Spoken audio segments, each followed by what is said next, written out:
Sympa votre accent! Ça, là, ça, on l'entend, je ne sais pas combien de fois, quand on débarque en France. Ça n'a comme aucun bon sens. Là, moi, j'ai décidé, à Avignon, d'être la preuve vivante qu'il n'y a pas que des Québécois sympas. Je peux être chiant, surtout sur scène, quand je décide de parler de ce qu'est la France pour moi. Quand je décide de vous dire que la beauté spontanée de la Parisienne n'est qu'apparemment spontanée. Hein?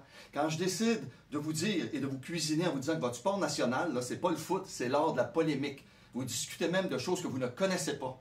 Vous prenez position alors que souvent c'est une contre-position.